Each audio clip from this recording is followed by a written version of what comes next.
Hello and welcome to Dear Comms, the coffee break podcast where we tackle your biggest corporate comms challenges. I'm Imogen. And I'm Amanda. We're here to give you practical, no-nonsense advice so you can focus on the things that will really drive influence, engagement and impact. Today, I'm very excited to say we're kicking off a brand new series and we are going to be focusing on crisis and risk management. So 5 episodes with one big question. What do we do when a crisis hits? And how do we protect our reputations before, during, and after? All companies, no matter what the size, are going to face an issue or a crisis at some point. We know they can take many forms, from the serious to the not so serious. And we'll talk a little bit more about how you know which is which in an upcoming episode. Right. I think the important thing to realise is that no matter what's going on, the way in which the company responds, and of course how they're supported by their comms teams, is absolutely vital to safeguarding reputation, as well as their ongoing ability to actually do business. Absolutely. The key to good issues management is preparation. And that's absolutely where we're going to start, the before stage. And this is about making sure that your team is ready to deal with anything that comes your way. Because you know what? Most so-called crises, they're not lightning bolts. They're not something going bang. They're usually slow burns that people saw coming but didn't act on. I mean, we've all seen it happen. It's in the news every day, isn't it? You know, something goes wrong. Suddenly it's a crisis, but actually if you look more closely at it, there were warning signs all along. Exactly. Somebody's flagged a pattern in consumer complaints, an employee raised a concern, there was a media story in another market that easily could come our way, but no one connected the dots, or they didn't know who to flag it to. You know, sometimes you know it, but then don't say it. And I think that's really the heart, isn't it? Most companies don't fail at protecting their reputation because of one big event. They fail because those small issues build up and they're ignored, deprioritized, or kind of buried in the sort of business as usual. Yeah, and you know what separates the ones who spot problems early from the ones who don't? For me, it comes down to 2 things: clarity and confidence. Do people know what to look for? And do they feel safe enough to raise it? Absolutely. That's really where culture kicks in, isn't it? Does the company reward people who flag risk? Or, and unfortunately this happens too often, those people are labelled as blockers or people who ask too many questions or difficult. We worked with one client in the past who actually had a Speak Up Champion network built into their business. So these were people who were trained to notice and escalate issues before they even blew up. Yeah, that's such a smart model, because it turns gut instinct into a system. One of my old clients had a brilliant risk radar log. They updated it monthly. It included things like employee sentiment, competitor alerts, supplier audits, and media audits. Not everybody's going to go that far, but I think even a quarterly horizon scan and making sure that you're having the conversation at the right levels can make a big difference. Another thing that underpins that culture of speaking up and the ability for employees to raise their voice when they see risk is actually how well they understand risk. And I don't mean this in a sort of theoretical way. It's not about articles and how many you've read on risk management, but it's whether they understand how to deal with or mitigate risk in a very practical day-to-day way. Exactly. And I think this is where a lot of teams get stuck. They either panic about everything or downplaying real threats because there's no shared framework for assessing that risk. I mean, there is a simple model that we have used with clients before that we continue to use, and it's something you can put in place to help your teams build that literacy. And you're really looking at likelihood, impact, and control. So first off, you need to assess how likely is it that this is going to happen. Secondly, if it does happen, what is the impact of that? What is the impact to our people, our customers, our reputation, our operations? And then thirdly, and I think the most important piece, is how much control do we actually have over this thing? Are there things that we can do to mitigate the risk? Are there things that we can do to influence it? How fast can we respond if the worst happens? That third axis is a game changer. We once worked with a brand facing backlash for third-party sourcing issues. The likelihood and impact were both high, but what made the difference was mapping where they had control. Control in their supplier contracts, the monitoring that they were putting in place, the auditing and the governance. And that gave them a plan and not just panic.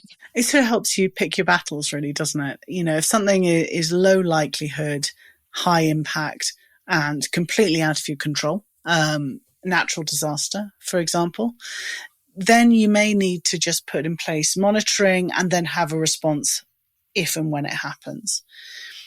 If there's something that has medium to high impact, but is within your control, and that could be anything from a tone-deaf social media post to confusion over policy, to working with contractors, that could be something that you can fix, a fire that you can put out before it starts burning. How do we make crisis resistance part of business as usual and not just something that we dust off once a year, as you say, for a fire drill? I think what we would recommend is planning out scenarios. So creating realistic, cross-functional crisis simulations to really stress test your systems. So that could include customer complaints, employee leaks, HR issues, supply chain failure, journalist investigations, or interest from activists. Yeah, I think we also need to consider stakeholders and making sure that you've mapped them in advance. You know, who matters most in a crisis? Who do you need to get on side early? We once worked the company to map stakeholders and their expected emotional responses. It made their communications 10 times much more empathic and effective. And I think finally, you need to have a crisis management team ready to go. I think this is where people sometimes forget. It's no good trying to scramble together a bunch of people when you're in the middle of things. You need to have those people in place, and they need to be trained in crisis management. Absolutely. And you need to have all their telephone numbers and mobile numbers because they're either going to be on a plane or in bed or down the pub or something. There are a couple of people on your crisis management team who are non-negotiables. So you usually would have a CEO as your crisis leader. Not always, but mostly. And they're going to be the key decision maker. A chief of staff is a must, somebody who organizes and runs the crisis management team. And then we have communications. Their role, driving the conversation, protecting reputation, and acting as wise counsel and guide the decision making. I mean, you're going to need other people, of course. It's not a crisis management team of three. You're going to need spokespeople, you're going to need legal counsel, you'll need subject matter experts, you'll need members of leadership team from whatever department is impacted. But those other people are really going to depend on the nature of the problem you're facing. Your crisis leader, your chief of staff, your comms, those are the must-haves. They're going to be there no matter what. It's like the Holy Trinity, isn't it? And then the others are sort of the supporting cast, if you like. I think what is really important is that you keep things lean and simple. Short reporting lines, clear areas of responsibility within the team, and make sure absolutely you can get hold of each other quickly when needed. Some clients we've seen have had sort of a telephone tree where they cascade the information, call two people, they call two people who call two people. And that can be a really good way of getting that crisis team together. Even when all these things are in place, even when we have done our risk assessment, we have our crisis management team, we've got our stakeholders mapped, there are still some things which trip people up. For me, it's our employees. Too often, when we're in the middle of it all, we forget to ask our employees, how do they feel about the crisis? How are you communicating with them about what's going on? Because you could have the slickest external comms going on, But if your people don't believe what you're saying, then you've already lost that battle. Yeah, and it's that old adage in terms of making sure that you're communicating internally in the same way or aligned with externally, and they shouldn't see it in the paper before they do when they're at work. Yes, we're sat at the desk and suddenly it comes into the inbox. The other thing, of course, is the rise and impact of social media on crisis. And it's not just what's trending today, but shuffled, subtle shifts in tone. Sometimes sarcasm is a good warning sign that something is brewing. Yeah, I think as part of your media relations strategy, you should have some kind of a feel for social media anyway. So just be sure that you're really tracking what's being said about the organization, about the products, about your leadership team.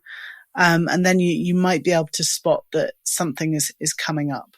You mentioned it earlier, Amanda, and I think the other sort of pinch point is your suppliers, because so many crises are really as a result of third parties. It's about packaging or ingredient recalls, or maybe you've got a contractor who's done something a bit dodgy. They are outside of your organization, but they are absolutely part of your reputation. So you need to have things in place to ensure that your third parties are going to help you mitigate any risks from their work. Yeah, it goes back to that likelihood, control, impact, doesn't it? And putting things in place to give you more control. So if you want to build a crisis-resistant culture, focus on visibility, vigilance and voice, making sure your employees have a voice, make it safe to speak up and make it clear what to look for. And you've got to make sure your systems are strong enough to handle the truth early. Next episode, we're going to go a little bit more into the mechanics. So what do you do with people, plans and processes once it actually hits the fan? The proverbial. And you are in the midst of it.